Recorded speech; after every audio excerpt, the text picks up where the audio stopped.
मित्रों, आप सभी का आपके अपने चैनल एस्ट्रो फ्रेंड अंशु में स्वागत है। मैं Anshu Gupta, astrologer and vastu expert. आज आपको स्टडी के विषय में बताऊंगी कि पढ़ना किस तरीके से चाहिए, कहाँ बैठकर पढ़ना चाहिए। यदि आप किसी डायरेक्शन में, गलत डायरेक्शन में बैठकर पढ़ रहे हैं तो उसका क्या असर होगा।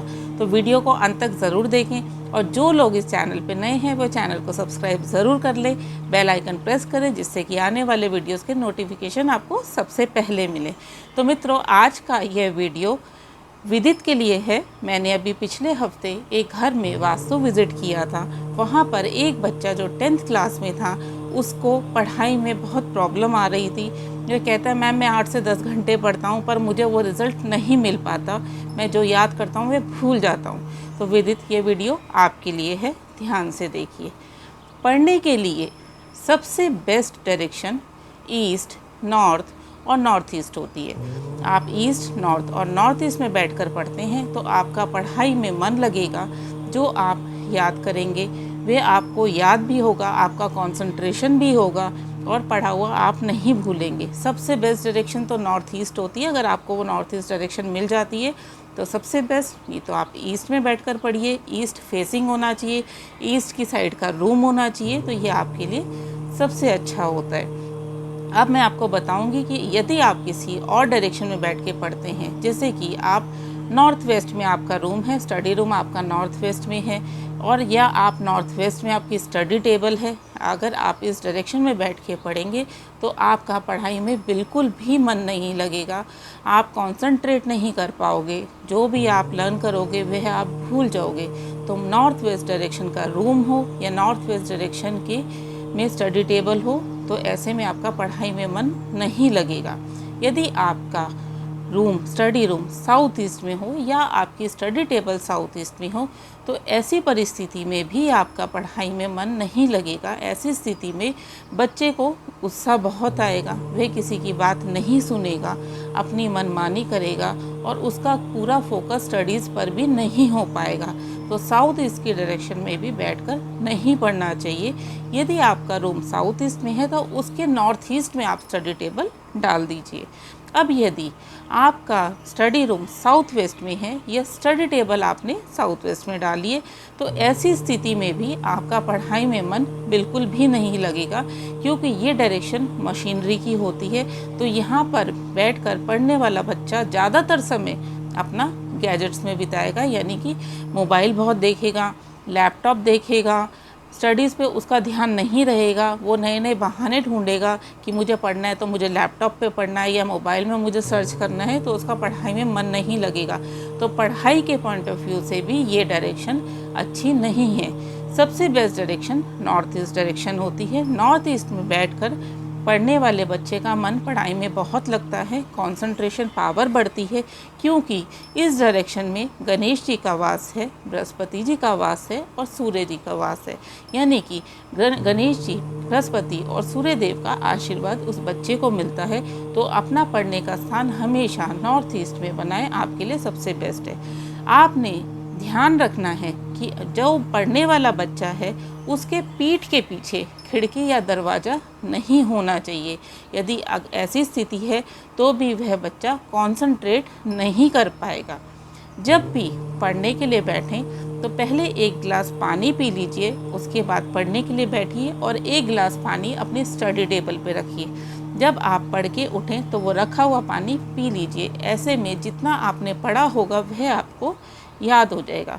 आपकी स्टडी टेबल एकदम साफ़ सुथरी होनी चाहिए, उस पे ज़्यादा सामान नहीं होना चाहिए। यदि आप पेन और पेंसिल यूज़ करते हैं तो ख़राब टूटे पेन पेंसिल नहीं रखने चाहिए। ऐसे करने से पढ़ाई में बाधा आती है। ज़्यादा बिखरा हुआ सामान स्टडी टेबल पे नहीं होना चाहिए। आपकी जितनी भी पढ़ने की किताबें हैं, पढ़ने के बाद आप उसको अपनी स्टडी के साउथ वेस्ट में रख दीजिए।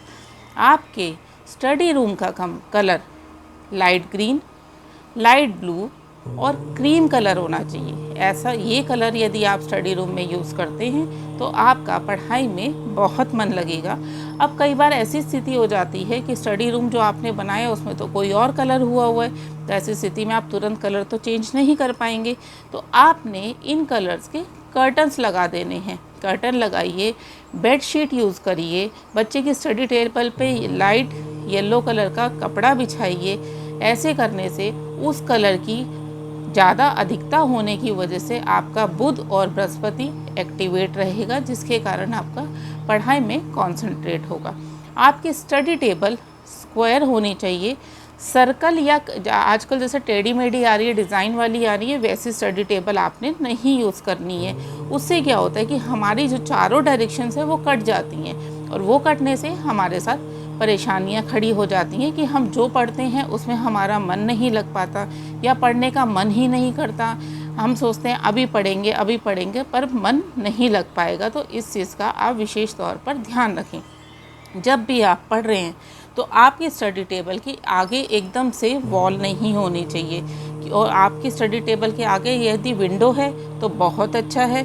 आपके राइट और लेफ़्ट पे भी विंडो नहीं होनी चाहिए, क्योंकि उससे एनर्जी डायरेक्ट आपको अटैक करती है। तो आपको ध्यान रखना है कि यदि आपकी पीठ के पीछे कोई दरवाज़ा है तो वह भी आपके लिए नुकसानदेह है।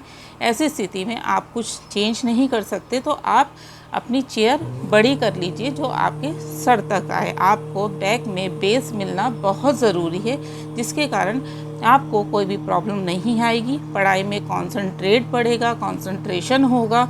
आप अपने रूम की ईस्ट वॉल पर एक पेंडुलम वाली वॉच लगा दीजिए। पेंडुलम वाली वॉच लगाने से मन का कंसंट्रेशन बहुत अच्छा होता है। आप जिस भी लाइन में होते हैं उसमें आपका मन और जानने की कोशिश करता है कि मैं और पढूं और पढूं और पढूं। तो ईस्ट की वॉल पर पेंडुलम वाली वॉच लगाना बहुत ज़रूरी है।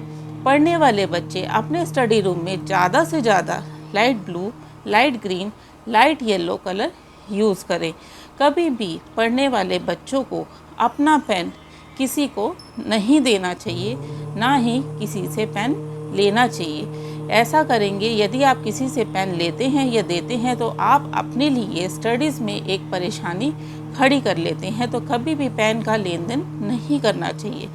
टूटे हुए पेन कभी इकट्ठे नहीं करना चाहिए। कई बार क्या होता है, हमें कोई पेन बहुत अच्छा लगता है कि ये पेन तो बहुत अच्छा है, पर वो चलता नहीं है, हम उसको संभाल के रख लेते हैं। ऐसा नहीं करना है। या तो उसको आप चालू कंडीशन में रखिए, यानी कि वो चलता हो। अगर वो नहीं चलता है तो उसको रखने से आपकी पढ़ाई में बाधा आएगी। सूर्य को जल देना पढ़ने वाले बच्चों के लिए बहुत अच्छा रहता है। एक तांबे के लोटे में जल डालिए, उसमें चुटकी भर रोली डालिए, चुटकी भर चावल डालिए और चुटकी भर गुड़ डालिए, और उस जल को आपने रोज़ सुबह सूर्य को देना है और ओम सूर्याय नमः मंत्र का मन ही मन में जाप करना है। जल देते समय ध्यान रखिए कि वे जल आपके सर के ऊपर से धार आनी चाहिए। ऐसा करिए, और उसका जो जल का पानी है वो आपके पैरों पर नहीं पड़ना चाहिए। इस चीज़ का आपको विशेष तौर पर ध्यान रखना है। या तो आपके घर के आगे कोई गार्डन है कि वो जल गार्डन में जा रहा है तो ठीक है। यदि आप बालकनी से दे रहे हैं या छत पे से दे रहे हैं तो कोई बर्तन आगे रख लीजिए, बाद में उस जल को किसी पौधे में डाल दीजिए। सूर्य को आप जितना जल देंगे उतना आपका पढ़ाई में मन लगेगा, ध्यान लगेगा। आदित्य हृदय श्लोक का पाठ भी आप कर सकते हैं। ओम बुद्ध बुद्धाय नमः मंत्र का जाप कर सकते हैं, उससे आपका बुद्ध स्ट्रांग होगा।